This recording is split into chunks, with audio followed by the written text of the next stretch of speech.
years later, the princess sent for a political marriage was sent back. My husband couldn't wait to hand me a divorce letter. On the day I left, he stood with his hands behind his back, silently watching me pack my luggage. Suddenly, he said, "You're virtuous and gentle.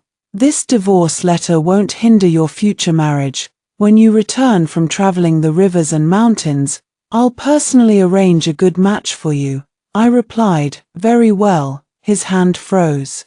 I took the divorce letter and tucked it into my bosom. In the many late nights that followed, he often woke up from nightmares, staring at my portrait and murmuring, "Aruo, when will you come back?" On the day I left, Bai-hung stood with his hands behind his back, watching me fold my few articles of clothing one by one and place them into the same bundle I'd brought when I first arrived.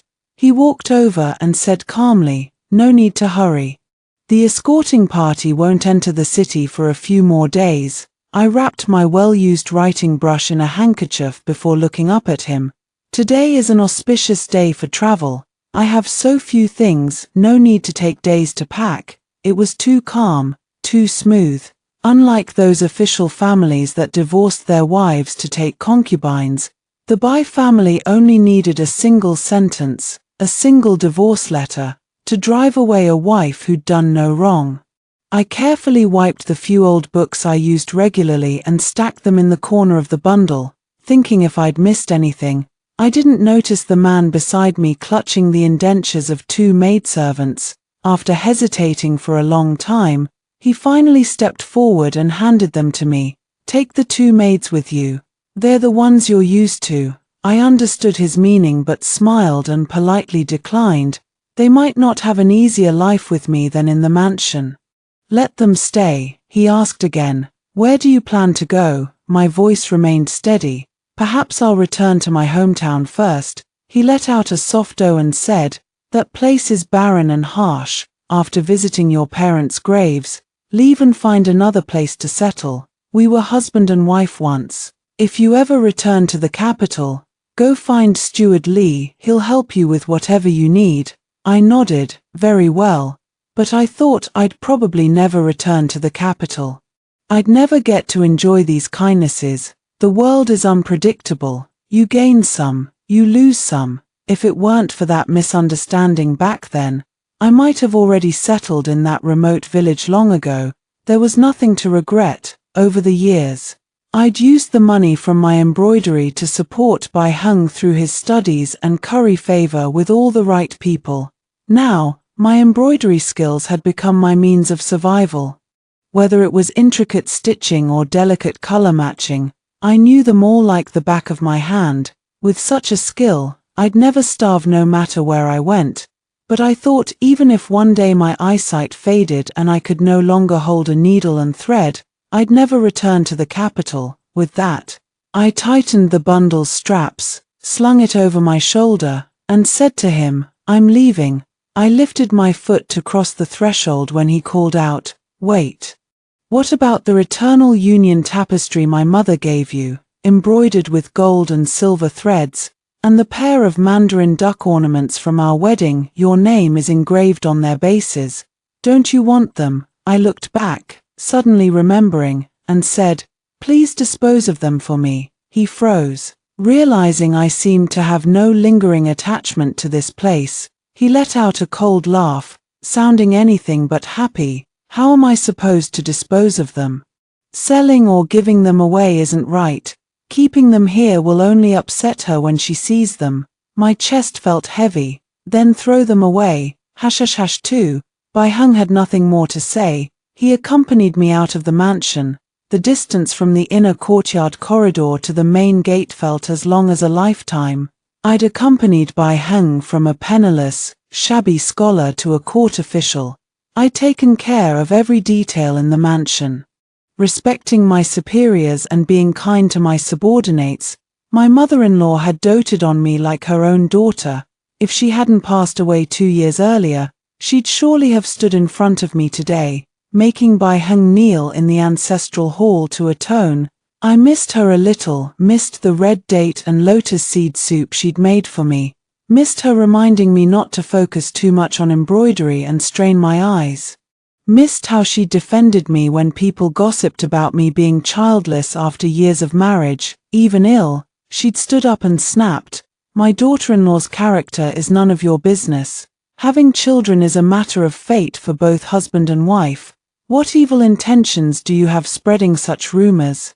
I missed her whispering to Bai Hung on her deathbed, telling him to treat me well. Unfortunately, she hadn't lived to see that. The servants had always respected me deeply. Now that I was leaving, they gathered in the courtyard, hesitating whether to come forward to say goodbye. I calmly told them to get back to their work. Bai Hung was a stickler for rules, and I didn't want them to be punished for this final moment. After I left, the princess who'd been sent back by the northern Qi crown prince after 2 years would become the new mistress of the Bai family. Their job would be to curry favor with her to thrive in the mansion. Compared to an ordinary commoner like me, Liu Yang's title as a princess, even tarnished, still carried an inherent nobility.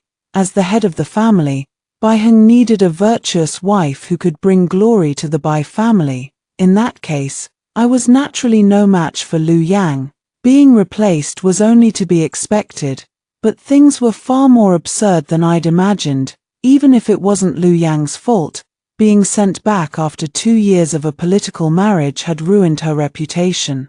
All a woman could ask for in life was a stable home and a legitimate status. As soon as the news reached the capital, Bai Hung lost his appetite and couldn't sleep. I'd seen at a glance that he'd felt compassion for her. He hadn't said it outright, he'd just written the divorce letter early and hidden it in the secret compartment of his desk drawer. I'd accidentally found it while organizing his books. I'd put it back silently and pretended nothing had happened, continuing with my work.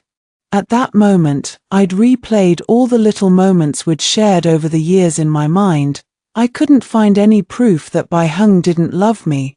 He'd been a thoughtful husband, quietly preparing the jewelry I'd long admired for my birthday, staying by my side day and night when I was ill, always buying me interesting trinkets he came across, hoping to make me smile. But if this was love, why had I been pushed aside the moment she returned, before she'd even set foot in the capital?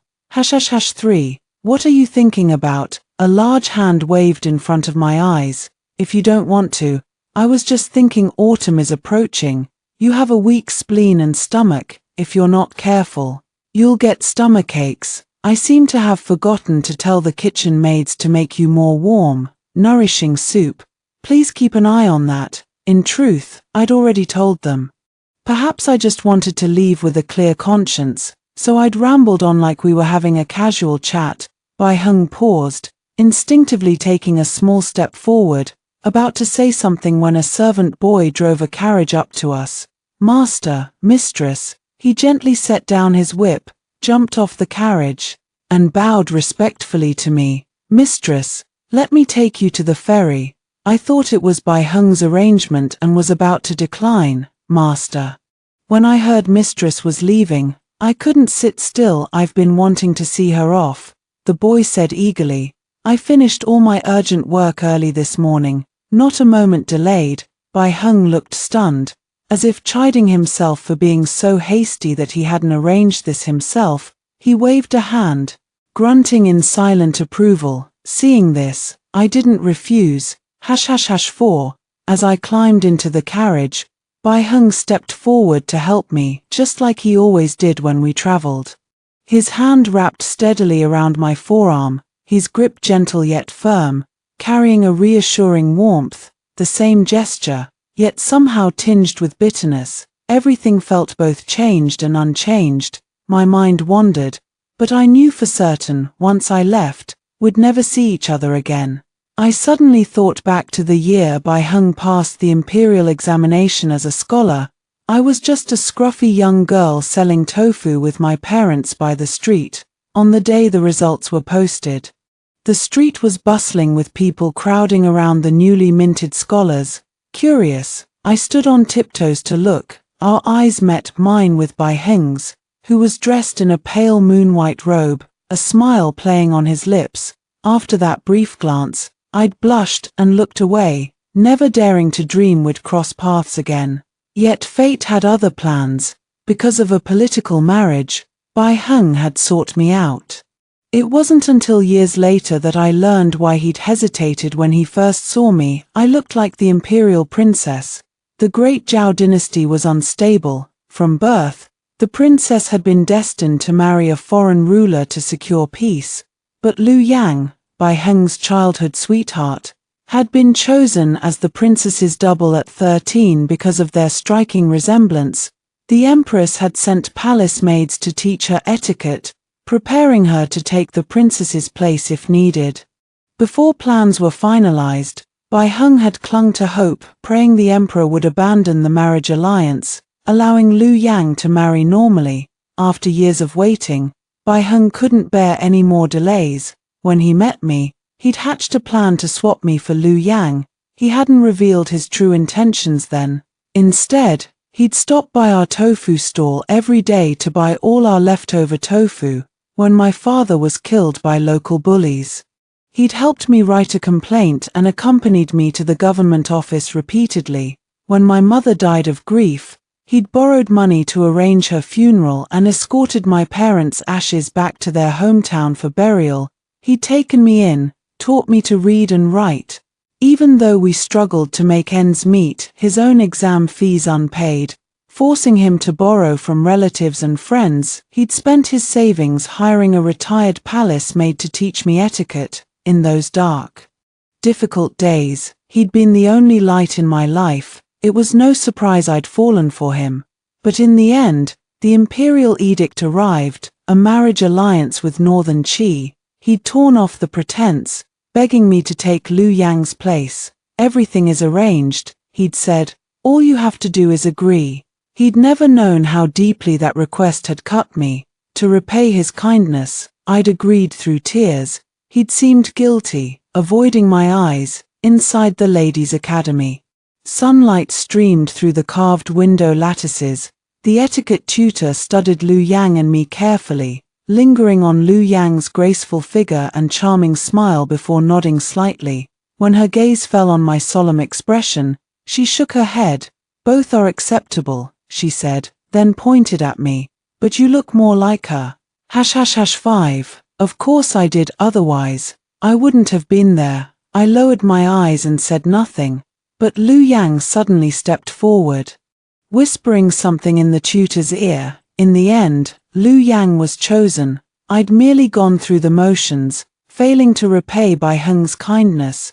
When Bai Heng realized I wasn't the one being taken to the palace, he choked up. I forced a smile. I'm sorry I couldn't take Liu Yang's place. He'd sighed. It's all right.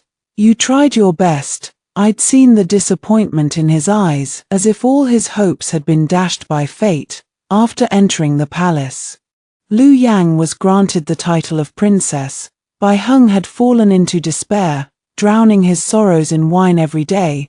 I'd managed to meet Liu Yang once. The Northern Qi crown prince is still a hostage in the southern kingdom. You won't have to leave for 2 years. Can you arrange for me to take your place? Before I could say that Bai Heng needed her, she'd slapped me hard. You're just jealous of my title. Get out. I never want to see your face again. You bring bad luck. Her status was too far above mine. I didn't dare argue. I could only stay by Bai Heng's side, watching him get drunk every day, letting him vent his frustration. When he passed out in the corner of a tavern, I'd carry his weight on my thin back and stumble home. When he sobered a little, I'd urge him gently to cheer up. He'd shout at me to leave, and I'd fall silent, sitting by the candlelight and sewing each stitch filled with my hopes for him. It was gratitude, but also genuine affection. Now, I could barely remember how deeply I'd loved him. He was just him, I supposed. Let's go, I told the driver. Wait. Bai Heng raised his hand as if to grab something, then froze mid-air. He spoke awkwardly. She sent a letter earlier, saying she doesn't want to see you. If you ever return to the capital, go to Steward Li. Don't show up at the mansion unannounced. A chill settled in my chest. I took a quiet breath and nodded. At last, the carriage moved forward. The driver glanced back several times. Master is still standing there. Mistress, I had no desire to speak. Focus on the road. As the carriage swayed, my mind drifted back to 2 hours earlier. I hadn't planned to leave in such a hurry. #6. Several of Bai Heng's old classmates had visited the mansion. I'd been on my way to tell the kitchen to prepare tea and snacks when I heard their conversation at the door. An older scholar spoke first, laughing. Brother, I know you went to great lengths for Liu Yang back then, but how could you abandon a wife who stood by you for years? What else could he do? The Northern Qi Crown Prince sent her back. Heng couldn't let people gossip about her, someone replied. But these past few years, I thought you two were growing closer.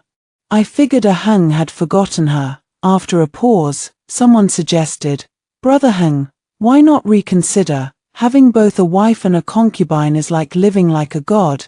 Bai Heng fell silent for a long time before speaking softly. You don't understand. If Liu Yang's family hadn't fallen on hard times, she'd be the legitimate daughter of a noble clan. How could I take her as a concubine? I froze, accidentally kicking a flower pot at my feet, making a soft clatter. Bai Heng glanced toward the door. I quickly stepped back to hide. The conversation resumed inside. If I've decided to protect her, I can't let her suffer the slightest grievance. As for Aruo, she'd never agree to be demoted to concubine. It would be an insult. Someone sighed, and the room fell silent. I paused, a bitter laugh rising in my throat. But you never even asked me. He never asked if I could adapt to the outside world after leaving this familiar mansion, after abandoning everything I'd built over the years. Never asked how I'd face the strange stares of strangers alone. Never asked how the shattered pieces of my heart could ever heal. He just took it for granted that I'd understand, that I'd accept it. I laughed bitterly and lifted my foot to leave when the voices inside spoke again. Once you've made up your mind, act quickly. Liu Yang is a woman of pride. If your wife cries and makes a scene, she'll refuse to marry you. I'll talk to her. His voice held unshakable certainty. In an instant, all those years of affection felt like a joke. After the guests left, he came to find me. Seeing me packing my luggage, his brows relaxed visibly. Despite my efforts to stay numb, a sharp ache twisted in my chest. By the time I'd finished packing both my belongings and my resolve, he suddenly said there was no hurry. Men could be more duplicitous than women, it seemed. Yes meant no, and no meant yes. Somehow, I understood. The servant boy took me to the ferry. I told him to drive the carriage back, unhitch one horse, and leave it for me. I didn't return to my hometown. Instead, I turned toward the frontier. I raised the whip and struck the horse's flank. Giddy up, as the horse neighed, I glanced back at the fading outline of the capital, Bai Heng. Our past ties were like the willow branches of the capital and the sandstorms of the frontier. From this day on, would be worlds apart. You cling to your old dreams of glory. I'll walk my lonely path through the desert. Farewell forever. We owe each other nothing. End of heroine's perspective. #7. Master, you've been standing here for ages. Please come inside to escape the wind. Steward Li's gentle reminder fell on deaf ears. Bai Heng didn't move until the carriage that had vanished reappeared. A flicker of relief crossed his features. Careless woman, he muttered. She must have forgotten something again. Steward, tell the cook to prepare her favorite water chestnut cake. Make plenty. Since she's come back, she shouldn't leave today. Tomorrow will be soon enough. Steward Li seemed about to say something, but it died on his lips as a faint sigh. The servant boy who'd taken Hai Ruo to the ferry climbed down from the carriage and hurried over. Master, I've delivered Miss Hai to the ferry. I'll stable the carriage by the west gate at once. Bai Heng's body stiffened. He glanced at the empty carriage. Oh, she hadn't come back. Did she say anything? The boy hesitated, shuffling his feet. Master, Miss Hai, she didn't speak much on the way. Before she left, she only told me to drive carefully on the return trip. He bowed his head, afraid to meet Bai Heng's pale face.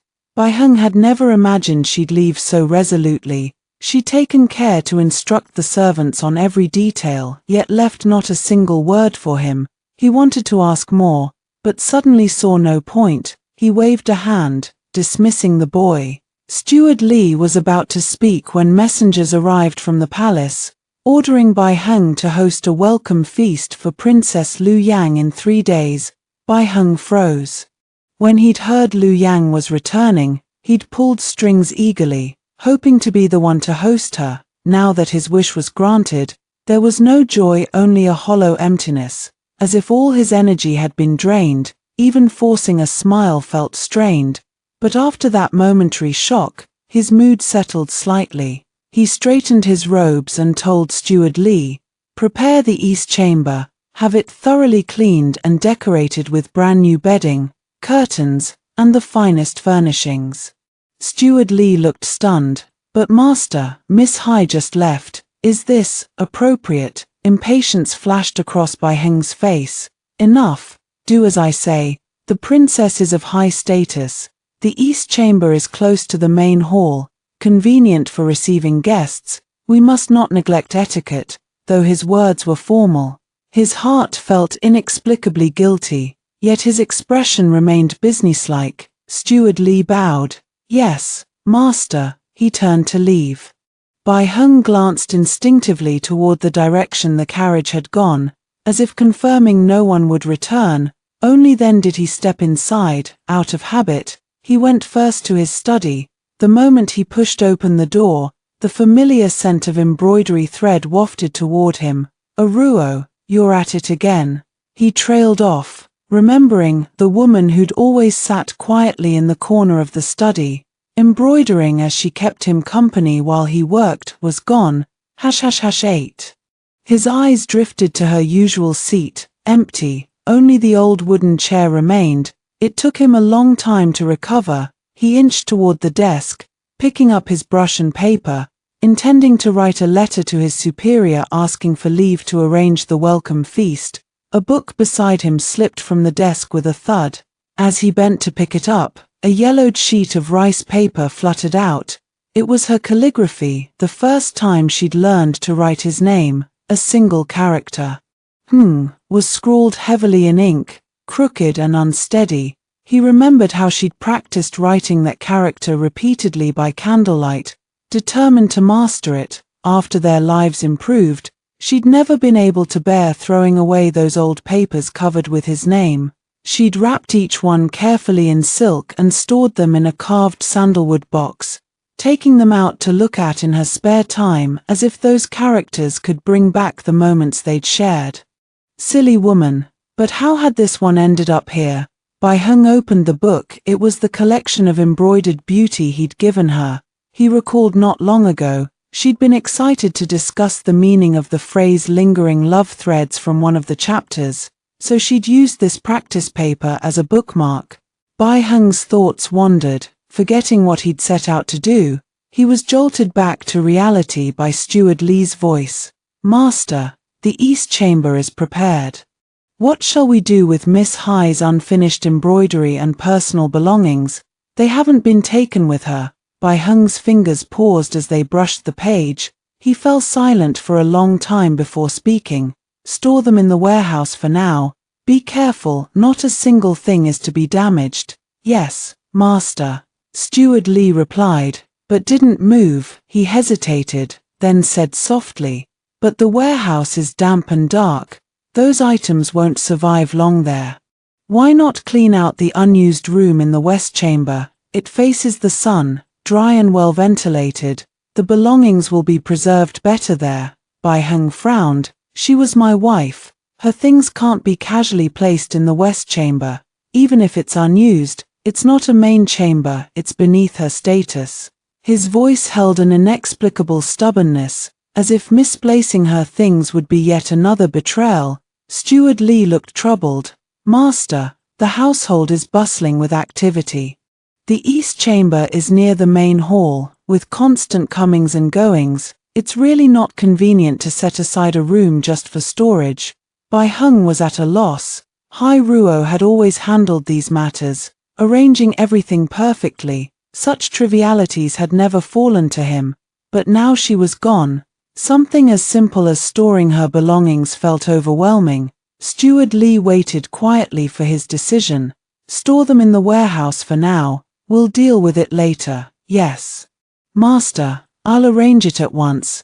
Bai Heng sank into his chair and let out a long sigh. He carefully picked up the paper with the character Heng, intending to put it back in the carved sandalwood box where she kept her calligraphy. A bitter laugh escaped him. She'd cherished that box so much. If she'd wanted to take it, she would have. With that thought, he slipped the paper back into the collection of embroidered beauty and set the book aside.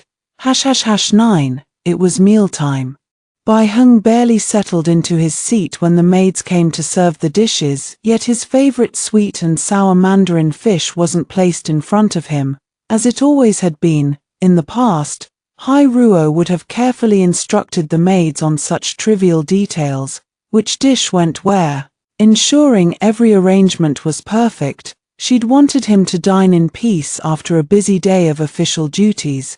But now, without her steadying hand, the maids were flustered and disorganized. Bai Heng rubbed his brows, trying to brush off the sudden wave of emptiness. Suddenly, he remembered her gentle voice urging him not to neglect his meals for work, to maintain a balanced diet. Her tone felt as if it were right beside him, but the seat across from him was empty. The maids sensed the tense atmosphere. Holding their breath in fear, Bai Heng fell silent for a long time before waving a hand. His voice tired. All of you, leave. Shortly after, his colleague Li Huan arrived with 2 jars of wine. Brother Bai, being chosen to host the welcome feast for Princess Lu Yang. Surely the emperor's intentions are clear, he said, grinning. I got my hands on these 2 jars of fine wine today, and you were the first person I thought of. We're going to drink until we're drunk tonight. He pulled out a chair and sat down, casually placing wine cups on the table. Bai Heng forced a faint smile. Thank you for thinking of me, Brother Li. Li Huan patted him on the shoulder. You're a lucky man. Brother Bai, after all these years, you get to rekindle things with your childhood sweetheart. I figured you'd feel lost without your ex-wife. She took care of everything for you, never letting a single detail slip through the cracks. Take your meals. For example, she remembered exactly what you liked, which dishes were in season. Even when we came over, she knew our favorites too. During festivals, the mansion was always decorated with her clever touches, lively yet elegant, making you the envy of all your colleagues. I saw how much you appreciated her, even if you never said it out loud. Now that she's gone, how could you not feel the difference? Bai Heng's hand froze mid-air. Just as he was about to lift his wine cup, emotion flickered across his eyes, but was gone in an instant. What are you talking about, Brother Li? He said. Do you think I'm the kind of man to be tied down by trivial romantic matters? Her thoughtfulness was a result of the love and care I lavished on her over the years. Now that we've gone our separate ways and will marry others, I'll be much freer, able to focus entirely on my official career. With that, he tilted his head back and drained the cup in one gulp, but the wine tasted sour on his tongue, nothing like its usual mellow flavor. Li Huan looked at him and shook his head slightly, playing along. It's wonderful that you have such ambition. Tonight, we'll drink to our heart's content, no holding back. Bai Heng nodded, refilling his cup. They drank cup after cup, talking more and more as the alcohol flowed. Repressed worries and regrets spilled out, no longer containable. Eventually, Li Huan, fearing he'd lose his composure if he drank more, took his leave hastily. The servants helped Bai Heng to his bed, but he tossed and turned, unable to sleep. The space beside him felt empty, lacking the warmth of another person. In the darkness, he reached out, as if trying to grasp something, but all he caught was cold air. He opened his eyes, confirming it wasn't a dream, and let out a bitter laugh. Some habits, forged over so many years, couldn't be broken overnight. There was no need to force himself to adapt all at once. #10. The next day. A terrible hangover throbbed in his head like a tight band. "Aruo, my head hurts," he mumbled, half asleep, but the voice that replied was a servant's, filled with uncertainty. "Master, please get up and drink some sobering soup." Bai Heng's hand paused as he massaged his temples. He'd almost forgotten she was long gone. If she'd been there, she'd never have let him drink himself into such a state. Even on the rare occasions he indulged, she'd have fed him sobering soup. Spoon by spoon, if he refused to cooperate, she'd even take a sip herself and feed it to him mouth to mouth, just to ease his discomfort. Bai Heng struggled to sit up, took the sobering soup from the servant, and drank it down in one go, before he was fully alert. A commotion broke out outside. Word came that Liu Yang's party had entered the city early. The welcome feast, originally scheduled for 3 days later, was far from ready. Bai Heng rushed to wash up and dress, hurrying outside in a fluster, kicking himself for getting drunk the night before. As soon as he stepped out of his room, a servant boy came running in panic. "Master, Princess Liu Yang's entourage has entered the city and paid their respects to the Emperor and Empress. They're at the gate now. Steward Li is delaying them, and sent me to ask for your orders." Bai Heng forced down his anxiety. "I see, I'll be right there." At the red-lacquered main gate, a luxurious carriage stood, accompanied by 4 servants, 2 men and 2 women. Bai Heng stepped forward and bowed. "Bai Heng greets your highness." Liu Yang lifted the carriage curtain gently, her eyes sparkling as she looked at him. "I was so eager to see an old friend that I told the party to travel through the night. I didn't send word in advance. I'm afraid I've inconvenienced you." "Will you blame me?" "Of course not," Bai Heng replied, lifting his gaze to hers, struggling to hide the turmoil in his heart. "But the feast preparations were scheduled for 3 days from now. With your unexpected arrival, things may be a little hasty. I hope your highness will understand." Liu Yang smiled softly. "Brother Heng, I'm just teasing you. No need to be so formal. Call me Yanga." She stepped down from the carriage gracefully. "Brother Heng has achieved great things. Just as I always knew you would." Bai Heng forced a stiff smile. That familiar Brother Heng brought back a flood of old memories. If it weren't for the political marriage, if they'd known she'd be sent back, perhaps things between them could have been different. Liu Yang approached, still smiling. "Brother Heng, I've already spoken to the Emperor today. He's allowed me to stay here permanently." Bai Heng took a step back instinctively, avoiding her touch. "The mansion is bustling with affairs. Please, your highness, first go to your chambers to rest, and I'll make arrangements shortly." A flash of displeasure crossed Liu Yang's eyes, but she quickly masked it, nodding gently. "I'll do as Brother Heng says." Bai Heng stepped aside to lead the way. Before he knew it, they'd reached the courtyard where he and Hai Ruo had once lived. The few crabapple trees in front of the house had been planted by Hai Ruo the year she moved in. Now, as autumn approached, their leaves were tinged with rust red. The doors and windows still bore the paper cuttings she'd meticulously crafted, patterns of paired mandarin ducks, a symbol of marital bliss, and auspicious peonies, every line reflecting her creativity. Liu Yang's brows furrowed instantly. "Why is this room so plain?" She glanced at Bai Heng, her tone playful yet reproachful. "Brother Heng, your steward clearly doesn't know my preferences well." Steward Li hurried to explain. "Your Highness, Master intended to prepare the finest quarters for you and instructed me to oversee it. Former mistress, Miss Hai preferred simplicity, so the room was decorated to her taste. I hadn't had time to have it redecorated before your arrival. It's my fault for failing Master's trust." Liu Yang stepped forward, tearing off the paper cuttings roughly.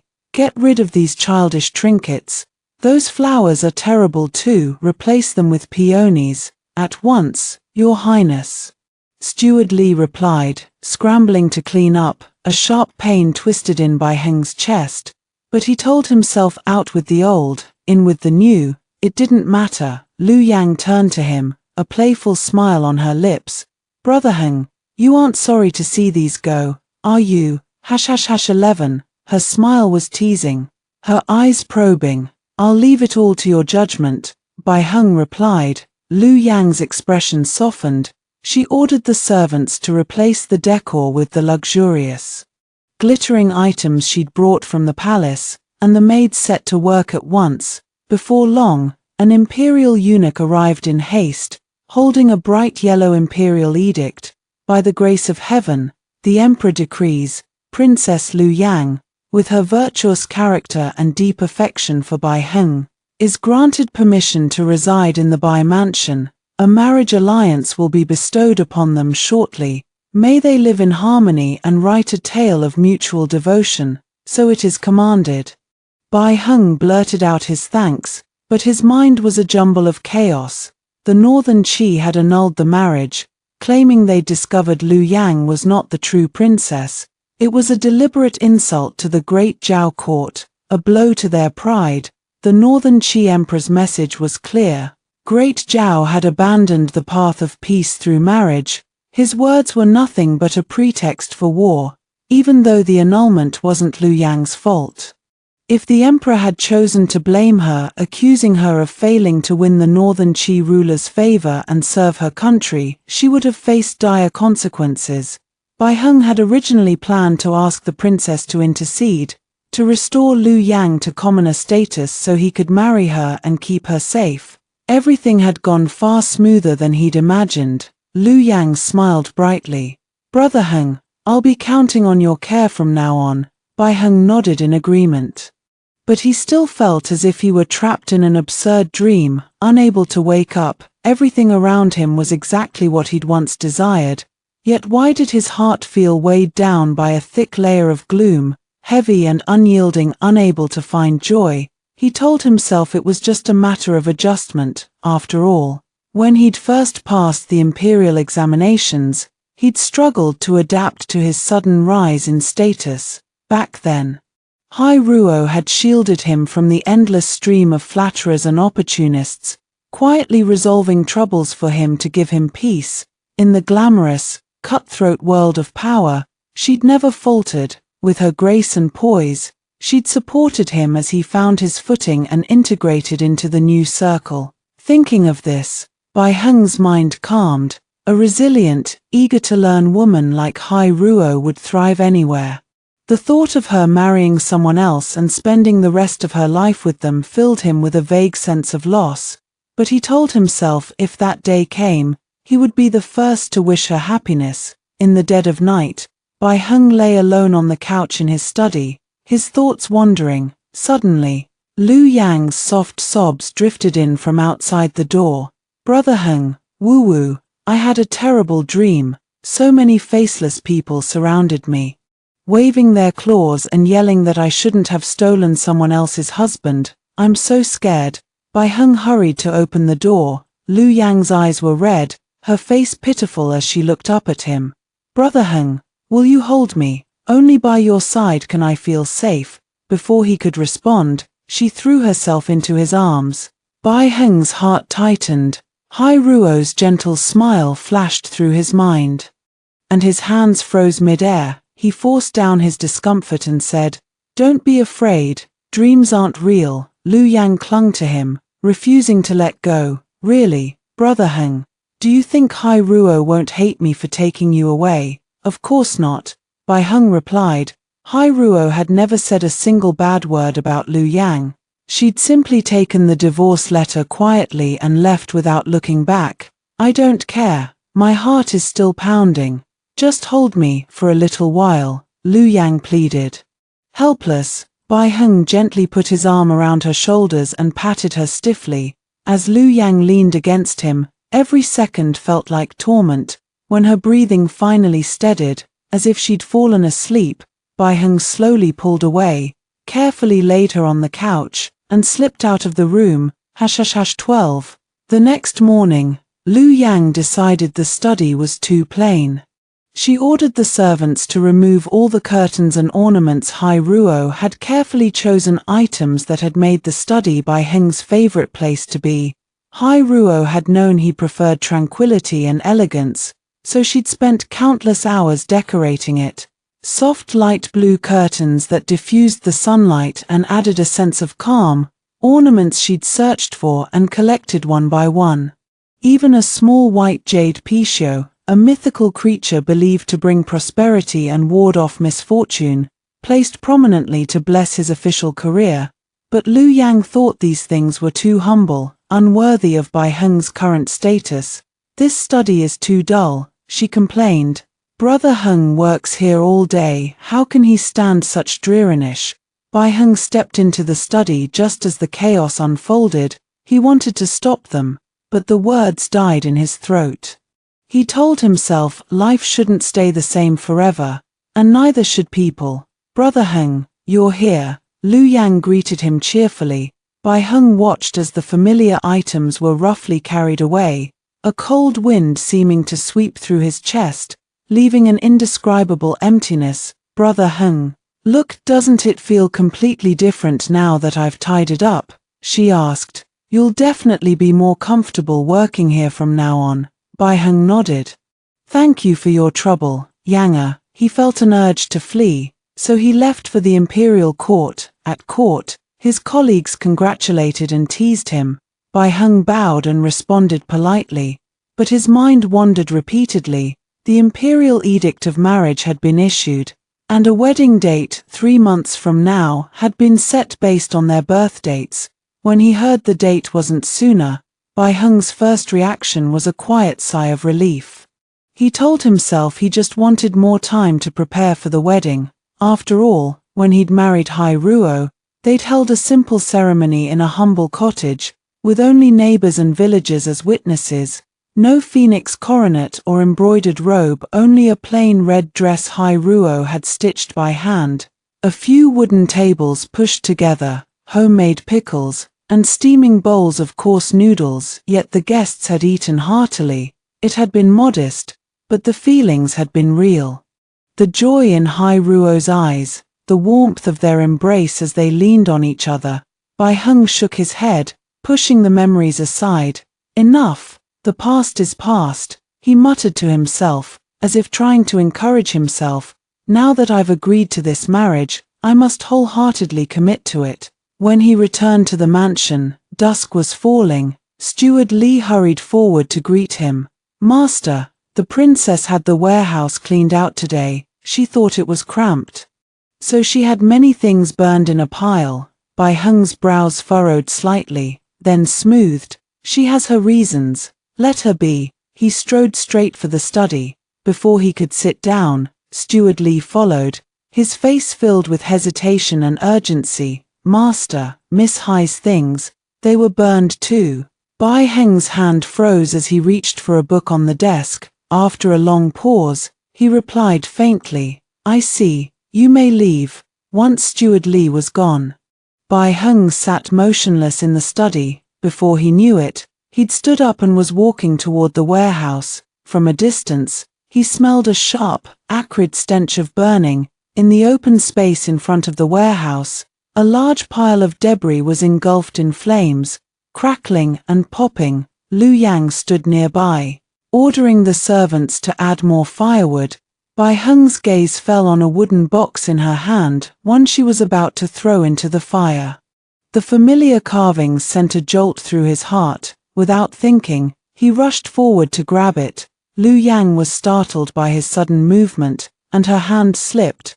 The box fell steadily into the flames. Bai Heng instinctively lunged toward the fire.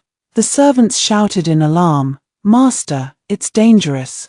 Liu Yang came to her senses, crying out anxiously, "Brother Heng, come back." Bai Heng ignored them, scrambling through the flames until he felt the edge of the box. When he pulled it out, the corners were still smoldering. He didn't care about the burning heat.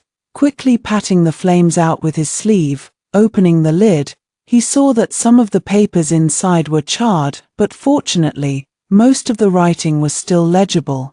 His fingers brushed gently over the character Heng scrawled on the paper, and he felt a tightness in his chest, as if he couldn't breathe, when Hai Ruo had been by his side.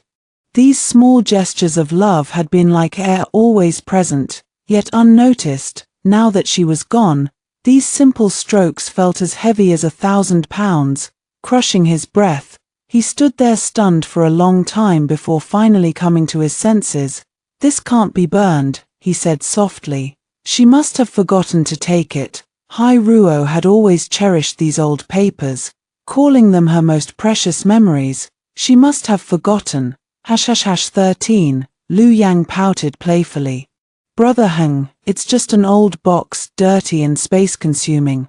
Burning it is no big deal. Why are you making such a fuss?" Bai Heng seemed not to hear her, growing more annoyed. Lu Yang snapped, "Brother Heng, you're defending these old things so fiercely today. Could it be you still have Ruo in your heart? I'm the one who's going to marry you." He finally looked up. "From now on, leave Ruo's things alone." Lu Yang snorted coldly. "There's nothing left to touch, I already burned everything." Bai Heng stared at her in shock. Everything? Perhaps it was for the best, at least he wouldn't have to worry about where to put them. But this box, he had to return it to Ruo. Lu Yang flew into a rage. "I knew it. You still love her, then what am I to you?" Bai Heng hesitated for a moment before speaking slowly. "Your Highness, the wedding will proceed as scheduled. But this box holds memories of my youth, nothing to do with romantic feelings. I hope you'll understand." Hearing him address her as Your Highness instead of Yang sent a flicker of unease through Lu Yang. She didn't dare press him further. Back in his study, Bai Heng hugged the box tightly, squatting down against the wall and murmuring, "Ruo, look at me, I almost lost the precious box you cherished so much." #14. Lu Yang was dissatisfied with Bai Heng's recent distracted state. He seemed different somehow, but soon, they would be married. And her life would no longer be wasted. After 2 months of renovations, the Bai mansion was completely transformed from the main hall to the bedrooms. Everything was brand new. Lu Yang had fully embraced her role as the mistress of the house, and the servants obeyed her orders meticulously. The wedding was less than 3 days away. Bai Heng returned to the mansion after finishing official duties. As he stepped into the backyard, he heard the sound of fabric tearing, drawing closer. He saw Lu Yang wielding a pair of scissors, slashing wildly at a red dress. "Brother Heng, you're back," she greeted cheerfully. "This old wedding dress is so outdated it's just taking up space. But the fabric is nice. I'll cut it up to make the hem of my new skirt. It'll look beautiful." Bai Heng's face paled, a sharp pain piercing his heart. Wait. That was the wedding dress Ruo had stitched for him by hand, every stitch made with love. Lu Yang didn't stop, pouting. "We're getting married soon, naturally. We should use new things. Why cling to this old junk?" Bai Heng watched helplessly as she cut through the mandarin duck embroidered collar. A wave of excruciating pain twisted in his chest. He opened his mouth to speak, but a servant boy rushed in to report, "Master, the man you sent to Qi County is back." Bai Heng Lu Yang, hurrying to the door. Moments later, the exhausted servant stumbled into the study. Sweat still dripping from his forehead. "Master, I searched every corner of Qi County, visited all of Miss Hai's relatives and old acquaintances. But I couldn't find her anywhere." Bai Heng frowned. "I only asked you to deliver some money to her. How could you fail at such a simple task? Did you check her parents' graves?" "I did. The villagers nearby said Miss Hai never went back to pay her respects." Bai Heng froze, a sense of foreboding settling over him. Was Ruo unhappy? Had she hidden herself away? No, she wasn't that reckless. She'd always been an obedient, diligent wife, filial to her parents-in-law, kind to the neighbors. He was certain that even if he'd wanted to take concubines, she would have arranged everything calmly, without a single complaint. She was such a gentle, generous woman. Her whole heart and soul had been devoted to this family. To him, lost in thought, he was jolted by Lu Yang bursting into the room like a gust of wind. "Brother Heng, look, the wedding dress the Jiangnan tailor made for me just arrived. Isn't it beautiful?" Bai Heng glanced at it faintly, saying nothing. Liu Yang finally noticed his odd mood, frowning. Brother Heng, what's wrong? Are you too tired? Bai Heng took a deep breath and shook his head. Nothing, I'm just fatigued from work. Liu Yang looked skeptical but didn't press further. She began chattering excitedly about the wedding preparations, from the banquet dishes to the guest list. Every detail. Bai Heng listened distractedly, his mind wandering far away. He wondered, if Hai Ruo knew he was remarrying, would she hate him for his cruelty? But she'd known all along he was going to marry Liu Yang. After learning Hai Ruo couldn't be found, Bai Heng sent 2 more teams to search for her in other possible locations. All efforts were in vain. He grew increasingly silent. It dawned on him suddenly all of Hai Ruo's things had been cleared away. It was as if she'd never existed in this mansion. As the wedding approached, Bai Heng grew stubborn. He summoned Steward Li. Hai Ruo is always obedient. She might have returned to the capital but didn't dare come to the mansion because I told her not to. Did she come looking for you? Steward Li wiped his brow nervously. Master, Miss Hai never came to see me. Bai Heng let out a soft "oh." Remembering something, he added, she's always polite. If she comes to congratulate us tomorrow, tell the servants not to stop her. I'll explain to Yanga. Yes, master. Also, redecorate the west chamber to look exactly like the east chamber used to be. She can stay there temporarily if she comes back. But master, the princess has converted the west chamber into a guest room for distinguished visitors. She had it renovated and plans to invite her aunt to stay soon. Bai Heng slammed his teacup down on the table. She's certainly taking charge of everything in this mansion now. I just wanted to leave a Ruo a familiar place to return to. She's been away from home for so long. How sad she'll be if everything is different when she comes back. Steward Li had never seen his master so angry. He hurried to respond, right away. Master, I'll take care of it. Outside the window, a light breeze fluttered the curtains, bringing in a faint chill. Bai Heng stood up to close the window, turning back. He spotted the few books Hai Ruo used to read, placed in the corner of the study. He walked over instinctively, picking one up and flipping through the pages. It felt boring until he reached the end and found Hai Ruo's journal. Her delicate handwriting seemed to still carry warmth. Every entry was filled with her hopes for the family, wishing her mother-in-law good health, praying for Bai Heng's smooth official career. As he read page after page, Bai Heng's heart tightened more and more. Finally, his hand trembled violently, nearly dropping the book. He shouted in panic, "Someone! Fetch Steward Li at once." # 15. Bai Heng knocked over the teacup in front of him. Scalding tea soaked his sleeve, but he didn't feel a thing. Tell me the truth. Was a Ruo pregnant and had a miscarriage? Why did you lie to me that she'd caught a cold those days? In the journal, she'd written only one sentence. Heng Lang, I lost our child. For the rest of our lives, may we each cherish ourselves. He'd been her husband, sleeping beside her, and he'd known nothing.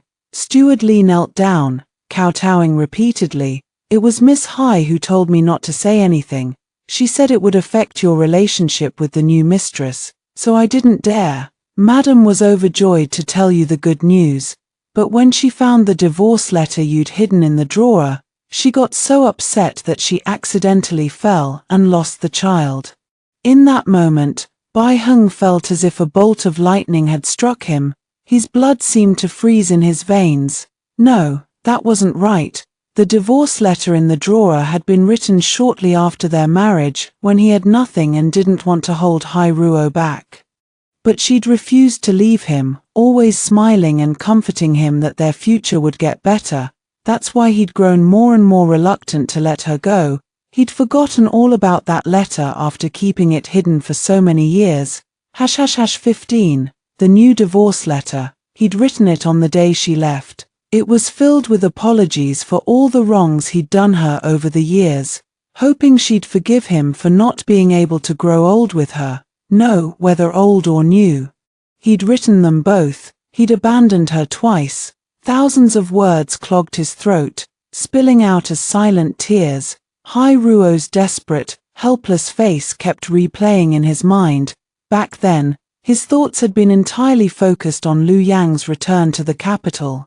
He'd foolishly believed her when she'd said she'd caught a cold, never suspecting she'd been bedridden with a broken heart and a lost child. Trembling, he flipped through the rest of the journal. The handwriting on the final pages was increasingly messy, a reflection of her crumbling sanity. Some lines were smudged with ink, as if blurred by tears. Bai Heng's tears poured uncontrollably, soaking the pages and leaving dark splotches. Outside the window, the sky darkened as dark clouds gathered. Bai Heng hugged the journal tightly, collapsing to the floor. Pieces of the puzzle finally clicked into place. Years ago, it had been Hai Ruo who'd encouraged him. Only by pursuing an official career can you gain the power to reclaim the woman you love. He'd clung to those words, studying day and night, climbing from a poor scholar to a court official. But the truth was, he'd long lost romantic feelings for Liu Yang. All that remained was an unresolved obsession from his youth. Now that that obsession had come true, it felt hollow and meaningless. His heart was filled only with guilt and longing for another woman. Hearing that Bai Heng had locked himself in his study, Liu Yang rushed over. They were supposed to avoid each other the night before the wedding, but she was too anxious, afraid something might go wrong and ruin her chance to marry into the Bai family. She couldn't afford to wait. Seeing Bai Heng's shattered state, she gritted her teeth and helped him to the bed. He seemed not to see her, moving like a zombie as she guided him.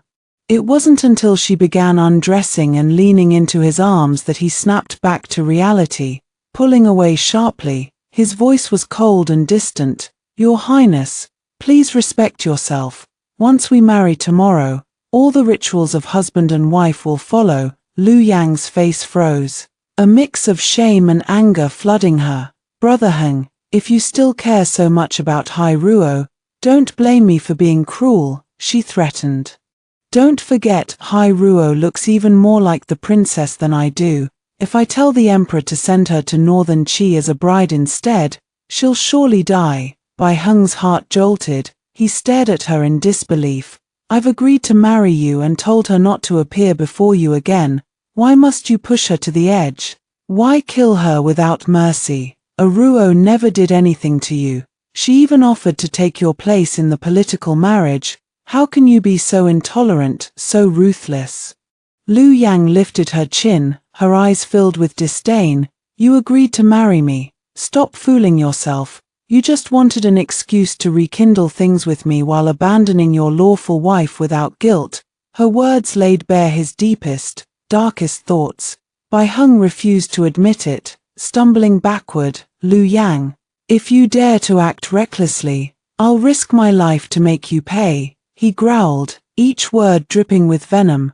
Liu Yang was startled by his fury but refused to back down. "We'll see who wins, you, trying to protect her, or me, getting what I want." With that, she stormed out of the room. Bai Heng was overcome with despair. As he hesitated, his colleague Li Huan arrived in a panic. "Brother Bai, the palace has summoned you urgently, come with me at once." Bai Heng had no time to think. Hurrying to follow Li Huan, on the way, Li Huan noticed his distracted state and couldn't help asking, "Brother Bai, you're getting married tomorrow. You should be over the moon, but you look more haggard than ever. What's wrong?" "Just haven't been sleeping well," he mumbled. "I hope it's not because you're pining for someone else," Li Huan said. "The night we drank together, you called Ruo over and over in your sleep. I thought you couldn't let her go." Bai Heng fell silent. "Did you know Hai Ruo once asked me to help find Liu Yang?" Li Huan pressed. "When? She never told you." Li Huan looked surprised. "Back when Liu Yang was chosen to enter the palace, Hai Ruo went to see her. She begged Liu Yang to pull some strings so she could take her place in the political marriage. But Liu Yang refused to give up her title as princess. She humiliated Hai Ruo, made her kneel and kowtow until her forehead bled, then just told her to get lost. It was heartbreaking to watch." Bai Heng's footsteps faltered. A vivid memory flashed in his mind. One day, Ruo had come home with a bruise and blood on her forehead, forcing a smile and saying she'd fallen. His sanity teetered on the edge. "Why didn't you tell me this sooner?" Li Huan sighed. "You were..." A suffocating sense of despair spread through his chest. In the lonely corners of the frontier, he felt tears burn in his eyes time and again, a bitter ache in his nose, but he forced them back. He was afraid that once he cried, he'd lose the strength to keep searching. "Aruo, where are you?" His voice was carried away by the howling wind. Without a trace in the vast expanse of sky and sand, no answer came. Clutching at a glimmer of hope, he thought perhaps she had returned to the capital to find him. He dared not delay, rushing back day and night. Months passed between his journey to the border and his return. He'd slept in the open, endured hunger and cold, growing even thinner and more haggard. Yet he clung to the hope that when he reached the capital, he'd spot her familiar figure in the streets and that it wouldn't be too late. Upon his return, he learned that Liu Yang had been imprisoned and would be executed soon. Bai Heng went to visit her in jail. The moment they met, he grabbed her by the collar, lifting her roughly off the ground. Liu Yang paled with terror. "Brother Heng, I had no choice. The Northern Qi Crown Prince threatened to kill our child." Bai Heng's eyes were filled with contempt. "You stopped at nothing for your own greed. Now you dare beg for mercy." Tears streamed down Liu Yang's face. "Brother Heng, you've changed. Once, no matter what, you'd stand by me. Wasn't it your own incompetence that forced me to go to Northern Qi? I was so lonely, what else could I do? Is this my fault?" "Enough," Bai Heng roared. "Don't think I don't know the truth. Aruo went to see you. You refused to give up your title as princess. So you humiliated her." He released her abruptly, and Liu Yang crumpled to the ground. Because of Liu Yang's crimes, Bai Heng was dismissed from his official post. But he fought desperately to keep the Bai mansion, for it had been Aruo's home. He feared that if it was taken over by others, she'd never find him when she returned. Memories of his life with Ruo played in his mind on repeat. He guarded the mansion, waiting, hoping, refusing to believe he'd truly lost his Aruo. # 17. Epilogue. Heroine's perspective. I rescued a wounded Northern Qi soldier, afraid of being discovered by Great Zhao's army. I had no choice but to take refuge in a remote mountain. That day, I had gone to the military camp hoping to find work as a seamstress, mending the soldiers' tattered uniforms, doing my small part to defend the border. But Northern Qi troops launched a sudden attack. The air was filled with shouts of battle and the thud of horse hooves. Arrows rained down, and I fled in panic. It was that Northern Qi soldier who stepped in front of me, taking an arrow meant for me. Later, I discovered he'd already been stabbed twice before shielding me. I dragged him into the nearby mountains, covering our tracks with branches and vines. I'd never witnessed such brutal fighting. I trembled uncontrollably with fear. The soldier was weak, but he spoke softly to comfort me. "Don't be afraid. If we're discovered, just kill me, you'll be able to escape." With that, he pressed a dagger into my hand. I was still terrified, but I forced myself to stay calm. Saving a Northern Qi soldier on Great Zhao soil was a capital offense, but I couldn't leave him. He'd risked his life for me. Once the fighting died down, I carried him to a safe cave, using the medical skills I'd learned from ancient books to dress his wounds. "Don't give up," I told him, "as soon as I get a chance. I'll hand you over to the Northern Qi forces. They'll take you home." He was barely breathing, yet he still urged me to leave him, fearing I'd be eaten by wild beasts. After several days of vigil, he finally regained full consciousness. That same day, I'd heard news that Great Zhao and Northern Qi would exchange hostages. I smiled with relief. "You're awake at last. Hurry, you'll have a chance to go back to Northern Qi." He avoided my gaze, stammering, "Thank you for your kindness, miss. I've troubled you so much, I can't leave until I repay you." I couldn't help smiling at his shy expression, as if he'd never interacted with a woman before. "You saved me first. I'm only returning the favor. There's no debt to repay." He stumbled over his words. I hate owing others." He refused to leave. And I couldn't force him. After all, he had a mind of his own. Once he could take care of himself, I planned to return to the camp to find work as a seamstress. But he insisted on accompanying me. fearing trouble, we reached a compromise. He built 2 wooden houses and a small courtyard in the forest, and we settled there. I planted vegetable seeds, while he hunted for food. Every time he laid his catch on the ground, he'd smile and say, "Miss, we'll have meat for dinner tonight." When I noticed his boots were worn out, I spent several days embroidering a new pair for him. He held them as if they were a priceless treasure. "Your craftsmanship is extraordinary, miss. I don't deserve such kindness." One day, he went to the market to buy supplies and saw a man holding my portrait, asking about me. When he returned, he pulled me aside, his face serious. "Miss, someone is looking for you. If anyone asks, tell them you're being held hostage by me, nothing more." My racing heart calmed. In that moment, I suddenly realized I didn't want to leave him. It wasn't love, perhaps. It was finding a safe haven in a turbulent world, an instinct to cling to each other after enduring so much hardship. Years passed, and we finally married beneath the vast desert sky. We even had a child. When I heard our baby's first cry, he rushed into the room, his eyes moist as he took my hand. "Aruo, you've suffered so much. From now on, I'll protect you and our child for the rest of my life." I looked at him, tears in my eyes, and nodded with a smile. Even though love had once broken my heart, the man before me, with his courage and tenderness, had slowly filled the emptiness inside me. I was lucky. Epilogue. Years had passed since the Bai mansion fell into decline. Bai Hung often drifted into memories of the past. He'd find himself thinking of the first time he met Hai Ruo. He'd been a poor scholar, seemingly successful but struggling to put food on the table. He'd tricked that little girl into staying with him. All for Lu Yang's sake. He'd been kind to her only because he wanted her to repay him willingly someday. He'd never realized when he'd truly fallen in love with her. He thought of the dark days when he'd given up on himself, how she'd stayed by his side without complaint, mending his tattered clothes, caring for his sick mother, how she'd saved every copper coin, scrimping on food to buy him ink, paper, and brushes, encouraging him to pursue his dreams of passing the imperial examinations. "Aruo, if only I had held on to you tighter back then," Bai Hung muttered to himself, his voice hoarse as if scraped by sandpaper.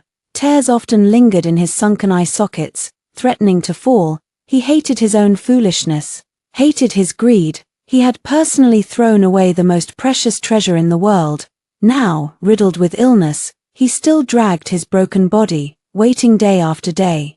Waiting for her to return for just one look. Everyone around him urged him to give up, saying Hai Ruo was probably no longer alive, or had long since found a new home, lost in a distant land, impossible to trace. He shook his head stubbornly. "No, Aruo must still be here. She's waiting for me somewhere. Once I get better, I'll find her." Bai Hung's condition worsened by the day. One day, a friend came to visit and spoke of news from northern Qi.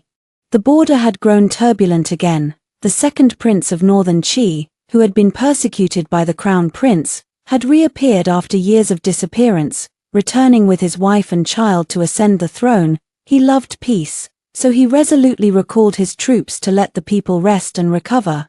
To honor his wife, who had stood by him through thick and thin, he even abolished the imperial harem. A fool for love, some say. But there's something strange about the portrait of northern Qi's new emperor and empress. That woman, she looks. In his final moments, Bai Hung summoned his last ounce of strength, staring at the portrait and whispering softly, "Aruo." As his eyes closed, a murky tear slid down the corner of his eye, carrying a lifetime of regret and longing, freezing forever in this forgotten mansion.